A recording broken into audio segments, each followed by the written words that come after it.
27 kamid ah dhaawacyadii 14 Oktoobar ee sanadkii tagay loo soo qaaday dalkani Suudaan ayaa maanta dib lagu celiyay magaalada Muqdisho kuwaas oo xaaladooda caafimaad ay soo wanaagsanaatay. dadkan ayaa waxa garoonka caalamiga ee magaalada Khartoum ka sugootay qaar kamid ah ardayda Soomaaliyeed wax ka barta dalkani Suudaan, jaaliyada iyo diblomaasiyadda safaaradda Soomaaliya ee dalka Suudaan oo warkacayo siyaasada safaaradda Axmed Ibraahim Buurfuule.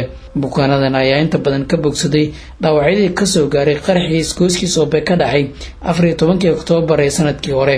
qaar kamid ah bukaanadii caafimaday oo la hadlay warbaahinta qaranka ayaa u mahadceliyay dhammaan Soomaaliyeed reer Suudaan sida ay u garab istaageen muddadii yareed ee joogeen Suudaan.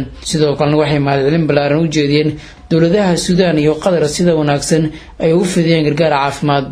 dhanka kale siyaasada safaaradda Soomaaliya ee dalka Suudaan Axmed Ibraahim Buurfuule ayaa u mahadceliyay cid walba oo ka qayb qaadatay gurmadka loo fidiyay walaalahood, wuxuuna si gaar ah ugu mahadceliyay dowladda Qatar oo bixisay qarashaadka ku baxay dhaawacyadaasi iyo dowladda Suudaan oo xusay in kaalin mug leh ka qaadatay waxnaanada bukaanadaasi. waxaana sagootinay dadkii dhibaatada ka soo gaartay qaraxii 14 Oktoobar 2017 ka dhacay isgooska Zoobe gaar ahaan magaalada Muqdisho.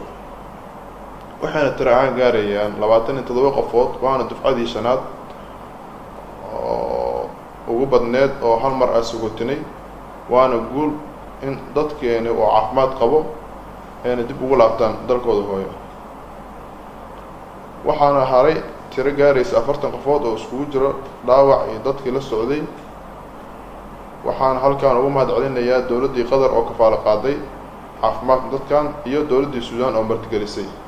waxaa xusid mudan in dhaawacyadani ay yihiin dufcadii shanaad ee dib loogu celiyay dalka, iyadoona xafiiska waxa socdaalka jinsiyadda ee safaaradda Soomaaliya ee dalka Suudaan uu kaalin weyn ka qaatay in dib loo celiyo bukaanadan dalkoodii hooyo. Yuusuf Maxamed Macalin Kashmir, raadiyaha telefishinka qaranka Soomaaliyeed, caasimadda Khartoum ee dalka Suudaan.